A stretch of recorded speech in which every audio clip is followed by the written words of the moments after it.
Well, good morning. Good news. David will be back next week. Okay? As I was thinking about today, I was reflecting on some things that have been happening in the news lately. We all heard endlessly the story about the little boy that fell in the zoo in the gorilla cage. This week we heard about the tragedy that took place in Orlando with a child being ripped away from his father and sadly lost his life to an alligator. What's been taking place, what took place in Orlando, additionally at the club where 100 people's lives were essentially decimated. Half of them lost their lives. As I was reflecting on that, and today being Father's Day, I was thinking about the things those fathers have.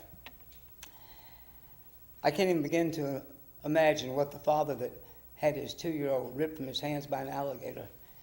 Can you? I can't even conceive what he must be experiencing.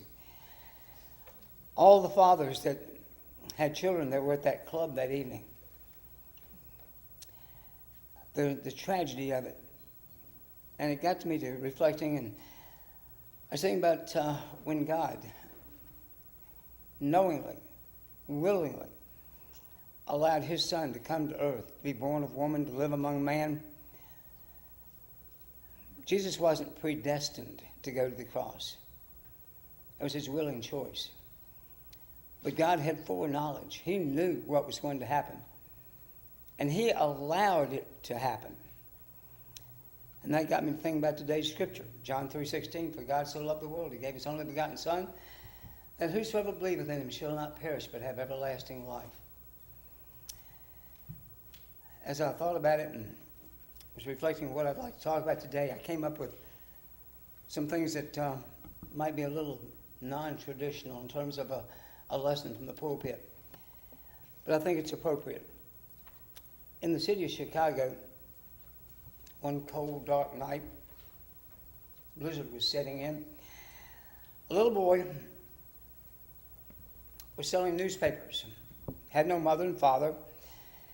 He was simply trying to find ways to take care of himself, to feed himself. He was so cold, there weren't many people out. He wasn't selling many papers. And the little boy walked up to a policeman and said, "Mister, you wouldn't happen to have any idea where a poor kid could find a warm place to sleep tonight? I live in a little box down that alley, and it's just tough when the weather's this cold. Would you have any idea where I might stay tonight? Sure, it'd be nice to have a warm place." The policeman looked down to the little fellow and said, "I'll tell you what, you go down the street to that great big white house. You knock on the door, there's going to be a lady that answers the door. When she says, 'Hello,' you say, 'John 3:16. They'll let you in." Well, he did. He walked up the steps, knocked, lady answered the door. He looked up and said, "John 3:16. She said, "Come on in, son." She took him in, sat him down in a little split-bottom rocker, right in front of a great big old fireplace. The fellow sat there a while and thought to himself, "John 3:16. I don't understand it, but sure is nice to be in a warm place." She came back 2 minutes later and said, "Are you hungry?" And he said, "Well, yeah, a little. I haven't eaten in a couple of days, and I could definitely stand a little bit of food." Lady took him in the kitchen, sat him down to a table full of wonderful food. He ate until he couldn't eat anymore. Then he thought to himself, "John 3:16. I don't understand it, but you know, it sure does fill my tummy." She took him upstairs to a bathroom, large tub filled with warm water. He sat there and soaked for a while. As he soaked, he thought to himself, "John 3:16. Don't understand it, but it gets a dirty boy clean." I've not had a bath, a real bath, in my whole life. Only bath I ever had is when I stood in front of that big old fire plug when the fireman opened it up and washed the streets down.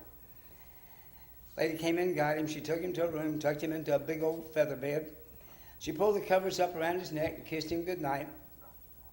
Turned out the lights, and as he lay there in the darkness, he looked out the window at the snow coming down and that bitter cold night and thought to himself, "John 3:16. I don't understand it, but it sure is nice to be in a place where I can get such good warm rest."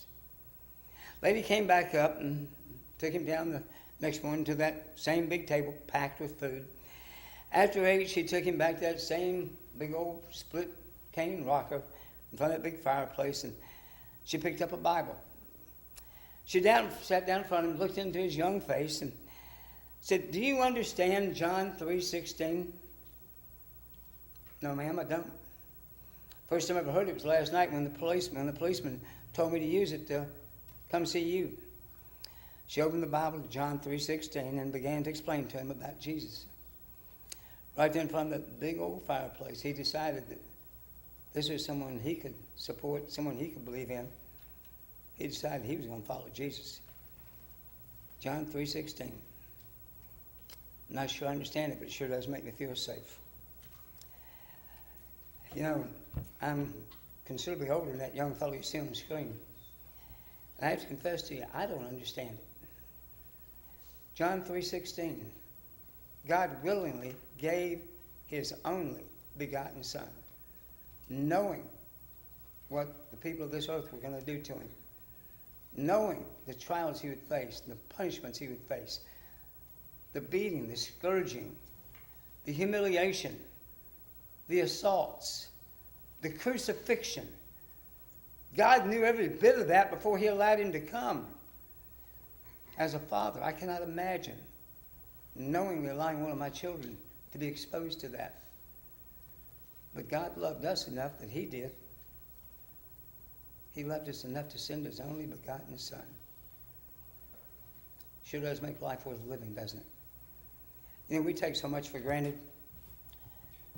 We were talking a while ago, we mentioned about Jews going to Africa. A few years ago, I had the occasion to visit Israel. When I was in Jerusalem, I saw the Temple Mount, the Western Wall, Calvary, the Mount of Olives, what they claimed to be the tomb in which Jesus was laid. But you know, the thing that really caught my eye more than anything was the way that those people live. It gave me a real sense of perspective about what's important. We live in a world where millions of people are suffering. Untold numbers of people just wrapped up in stress and trials and problems, heartache. For many people, bad days follow bad days. Terrible things, just like the ones I referenced earlier, they're happening on an ongoing basis. These are lives that are filled with stress and a lack of joy and broken relationships, worry that consumes them, anger ruins friendships. For a lot of people, life is just dreary. I can't imagine living that way. To too many people, life's a bore and cruel. I'm curious, you ever had those kinds of feelings? You ever felt discouraged? You ever felt like the whole world's against you? But you know, you can change that. It actually can be different. About 10% of life is made up of what happens to you. And about 90% of life is based on how you react to it. The question is not what's going to happen or not what does, it's how you respond to it. You know, we don't have any control over about 10% of what happens. There's not a thing we can do it. I can't stop the car from breaking down. I can't stop the bills from coming. I can't stop a plane being late. I can't affect getting cut off in traffic, somebody cursing me. I can't stop those things. They're going to happen. We have no control over that 10%. But about 90% of it, how I react to it, I have complete control over. For example, you're sitting at your breakfast table one day. Husband and wife, children sitting there.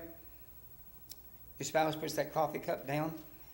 One of the kids reaches over, and when they do, they knock that coffee right into your lap. You're dressed for work, and now you're soaking wet with hot coffee. You look over at the kid and say, "I can't believe you did that." Here we go. We're all into it. Child breaks into tears. Your spouse is now angry about the way you responded. You jump up and leave the table and run upstairs, very unhappy about what's taking place. Get to the bedroom, change your clothes, come back down. When you get down, your child's still sitting there crying. Because they're crying, they're now going to miss their bus. Your spouse won't speak to you. They've got to leave to get to work because the child's missed the bus. Now you've got to take him to school. You get in the car, you're driving too fast, you stop and get a ticket all the way to taking the child to school because you're mad. Now you're going to spend $100 on a ticket you can't afford to pay for. Child gets out of the car and goes to the building, never looks back. When you get to work, because you had to take child to work, I had to take child to school, You're late for work. Now the boss is unhappy. Get to the office and realize because you were angry this morning, you left your briefcase at home. Your day has gone right into the toilet because of a cup of coffee, because of the way we responded to it. Life isn't about what happens. Life is about how we deal with what happens. How about, by contrast, child knocks the cup of coffee in your lap? You stand and brush yourself off and say, don't worry about it. It's okay. I can change. It's no big deal. While you go up and change, your wife puts a fresh cup of coffee in your place. Your child finishes their breakfast. Because you're not angry, you remember the briefcase. You come back down, you hug and kiss your wife. Child goes out and catches the bus on time. You get to work on time. You understand the difference was not the coffee. The difference is entirely on how we deal with it. We didn't have any control over that coffee being spilled, but we had control over that 5 seconds afterwards where we responded to it. You know, too often somebody says something to us and doesn't just affect us for the moment. It affects us for the rest of our lives because we won't let it go. Virtually every adult in this room has had someone say something to you at some point in your life that to this day you still harbor ill feelings about. In fact, right now you're sitting there thinking, oh, who would that be for me? And sadly, most of you already have a name in mind, don't you? You understand? It was what was said. It was how you dealt with it. Or more accurately, how you didn't deal with it. A wrong reaction can dramatically damage a relationship. It can cause us to lose a friend. It can cause us to get stressed out. You know, you're going home from church today. As you go down the hill, somebody cuts you off in traffic. What are you going to do? You heard of road rage and take your pistol out and shoot them dead? I'm curious, does 5-10 seconds really make that big a difference to where you were going? Somebody sits at the light too long when it changes, and because they took their time leaving, now you missed the light. Goodness gracious, you had to sit through a 90-second light twice. Won't that ruin your life? We've all done it though, haven't we? And sat there and thought ugly things about the person that caused me to miss that light. How tragic that we allow such trivialities to impact the quality of our lives. You know, I don't have control over what goes on, but I do have control over how I deal with it. Little fellow, being Father's Day, Mom's always doing nice things for us, but today's Father's Day, and some of the fathers in the room probably have one of your children do something nice for you already. Well, there's a little fellow named Brandon. I'm sorry he's not here today. I'd love for him to hear this story. A little fellow named Brandon decided he's going to do something nice for his mom and dad. He got up early one Saturday morning. He's going to fix Mom and Dad pancakes. He went in the kitchen, just a young fellow. He found a big old bowl, got a spoon, pulled a chair over the counter. He opened the cupboard, pulled out Mom's big old flour bowl, or canister, and when he put it down, he lost control of it and spilled it. Half of it on the counter and half of it onto the floor. Scooped some of the flour into the bowl with his hands, mixed in most of a cup of milk, added some sugar, and left a pretty good floury trail all across the kitchen. Shortly, he was covered with flour, and he was totally frustrated. You know, he wanted to do something special for Mom and Dad, but this was not going well. Didn't have any idea what to do next, but he knew he had to cook it. He couldn't remember, did he fix pancakes in the oven or on the stove? But he didn't know how to work either one anyway.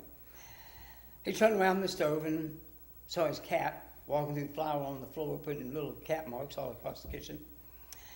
When he reached to push her away, he knocked the batch of eggs into the floor, and now the floor was covered in flour and broken eggs. Tried to clean it up, but he slipped in the mess, and now he's wrapped up in flour and eggs all over his pajamas. As he stood up, he saw his dad standing in the door. He's wondering what's going to happen. Dad's going to get me. Dad's going to fuss. Dad's going to spank me. He didn't know exactly what was going to happen, but big old tears started to roll up into his eyes, and about that time, his father walked over, picked him up, and gave him a hug.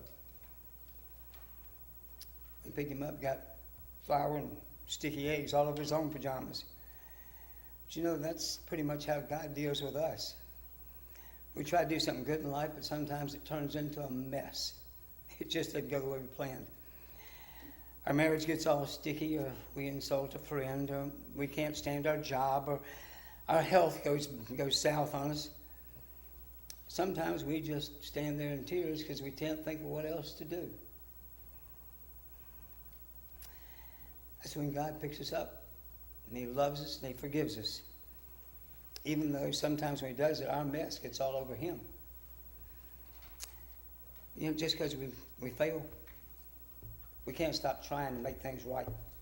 We can't stop trying to make pancakes for God or for other people. Sooner or later, we're going to get it right. And when we do, both we and they are going to be glad that we tried. I know that everyone here has a child and knows this, but we are examples to our children. We need to remember that we also need to take lessons from them. We're certainly an example of them, but they can be an example for us. They don't carry the prejudices that we do. All adults carry prejudices that have been influencers in our lives.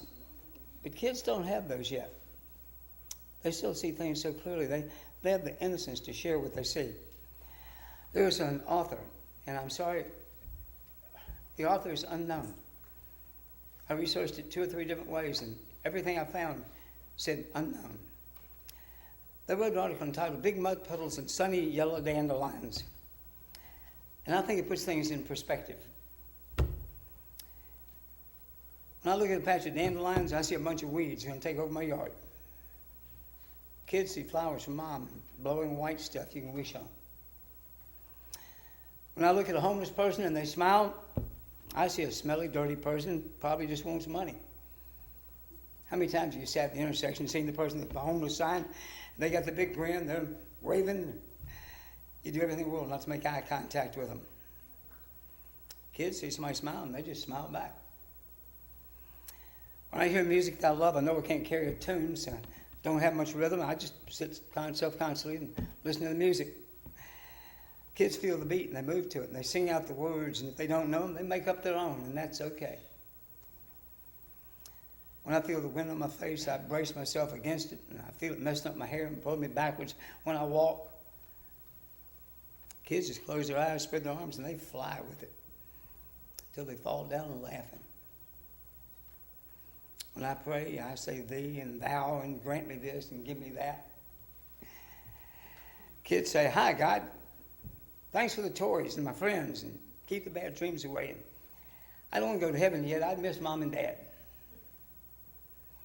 When I see a mud puddle, I step around it because I see muddy shoes and dirty carpets. Kids sit in it. They have dams to build and rivers to cross and worms to play with. You see, it's not about what happens. It's how you deal with it. Now, I wish you big mud puddles and yellow dandelions. Every time I read that thing, I just love it. Because it puts me back to understanding what really is important. It's not about what happens. It's all about what you do with what happens. Maybe we need to stop and take a look at the way we're dealing with things in our lives. During that trip to Israel I mentioned earlier, I spent almost 2 weeks in that country. And I saw things that I'll never forget.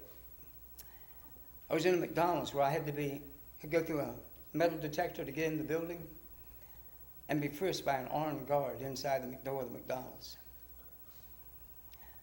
I went into a restaurant where I sat beside 4 Israeli soldiers carrying loaded automatic rifles. To get in the hotel, the taxi had to be stopped outside the building. I had to get out, my bags had to be taken out of the trunk and open, and they went under the car with mirrors so they could see if there were bombs under the car. I'm curious, do you think we have a lot to be thankful for? Do you have any fear about who's going to come through that door today? We live in a remarkable land, even though we have our challenges. Maybe we need to really think about what's important. When I got home from that trip, I think I appreciated the freedoms that we have in this country more than I ever have at any other time in my life, things I take for granted. Years ago, I read an article that was entitled The Best Day of My Life. When I got back from the trip, I went back and found that article and read it again. I'd like to share it with you today. It's entitled The Best Day of My Life. It says, today when I awoke, I suddenly realized this is the best day of my life ever. There were times when I wondered if I'd make it to today, but I did, and because I did, I'm going to celebrate. Today I'm going to celebrate what an unbelievable life I've had so far, the accomplishments, the many blessings, and even the hardships, because they serve to make me stronger. I like that. I hope you do. Some commitments. It says, I'll go through this day with my head held high and a happy heart. Does it make you happy when you come here? I've had several people mention to me in the last few weeks that this is one of the best days of the week for them. I remember I was sitting in Chris's office a few weeks ago, and just out of the blue, he made the comment to me, "See, the time I spend in church is the best part of the week for me." Last week when James was baptized, James made the same comment. He said, "This is the one time of the week that if the world just goes away and I can enjoy myself." I mean, do we all understand what they're saying? And I hope you feel the same way. We can get through every day with our head held high and a happy heart. Do you ever stop and just marvel at the simple gifts that God gives us? The morning dew, the sun, the clouds, the birds, trees, the flowers. Do you ever just stop and marvel?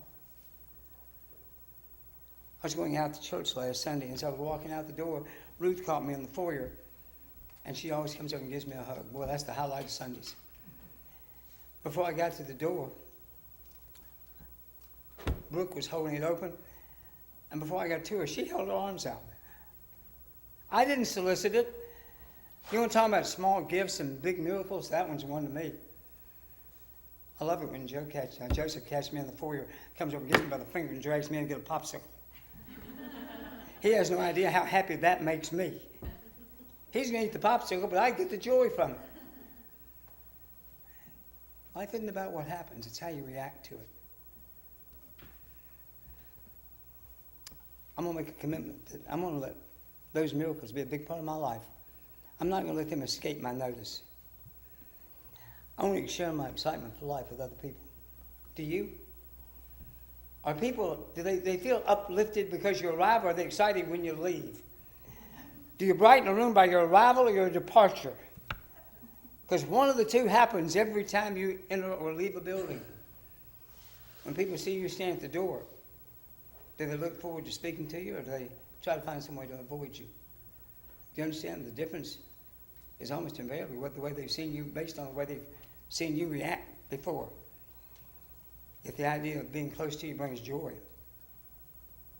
you've done a good thing. Each day, we should try to make someone smile. We ought to go out of our way to perform some unexpected act of kindness for somebody that you don't even know. Doesn't have to be a complicated thing. Wanda would be embarrassed if she knew I told you this.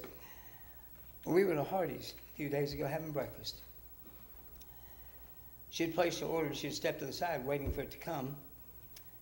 A fellow behind her placed his order for his sandwich. And he didn't have enough money to pay for his biscuit and his coffee. And the young fellow behind the counter said, "Sir, I'm sorry, just not quite enough." He said, can I get you a cup of water?" Wanda still had her change in her hand, and she simply slid a little money across the counter and said, "May I?" And that fellow that morning had his biscuit and his coffee. You think that 30, 40, 50 cents is going to change our lives? But that little act of kindness, do you think it might have touched his heart? Maybe that's what God wants us to do. Today, I'm going to give a sincere compliment to someone that needs it. Would you like to know who needs it? I can tell you. If you look right and if you look left, if you look in front of and behind you, you're looking at the person who needs it. We all need someone to pick us up, to lift us. This morning, Kim stopped me in the foyer and said, "I'm not sure that Jules has someone lined up to teach Sunday school this morning." She said, "That may have slipped through the cracks." I was in the library at the time. I said, "Well, let's go out." As we walked out, I saw Mike Simon standing in the foyer. I went to Mike Simon and said, "Mike, we're not sure that Jules has that covered. If we need someone, would you cover it?" I said, "It doesn't matter what you cover, just would you?" He said, "Yeah, I'll do that." I want to very publicly say thank you, Mike. You see, that's where we step up and accept our responsibility. That's where we can give back. It can be just that simple. Find someone today, compliment them. Stop for a moment and tell a child how special they are. Tell them how much you love them, how much you care for them, and how much they mean to you. It doesn't take but a moment. And it might make a big difference to them. Today, I want to encourage you to quit worrying about the things that you don't have and start being grateful for all the wonderful things that God's already given you. If you think about it, you have a place to sleep at night, don't you? Remember the little boy we started with? You have a warm place to go in the winter and a cool place in the summer. You have food on your table and clothes on your back. You have friends. You have a quality of life. All gifts from God. Remember that worrying is just a waste of time. If you have faith in God and His divine plan, everything's going to work out. It may not work out the way that you want, but it's going to work out. That's really all that's important. Tonight, before you go to bed, go outside and raise your eyes to the heavens. When I do, I just stand there in absolute awe when I think about the stars, the planets, the universe. Maybe we ought to stop and realize it's all gifts from God. Maybe we ought to praise Him for those amazing treasures. As the day ends, I put my head on my pillow. I want to thank God Almighty for what has truly been the best day of my life. You do that, you're going to sleep the sleep of a contented child. You're excited with expectation because you know that tomorrow is going to be the best day of my life. Remember, it's not about what happens. It's about how we react to it. Tomorrow can be wonderful, or it can be miserable. The choice is really yours. I hope you make the right one. You see, this is the day that God made. I want to rejoice and be glad in it, and I invite you to do the same. One of the most joyous days of life for most of us was the day we walked down that aisle and claimed Jesus Christ as our Savior. If you've never done that, we invite you to join us by doing just that. Come forward and say, do you believe Jesus Christ, the Son of God? And we'll baptize you for the remission of sins. If you need to do that, please come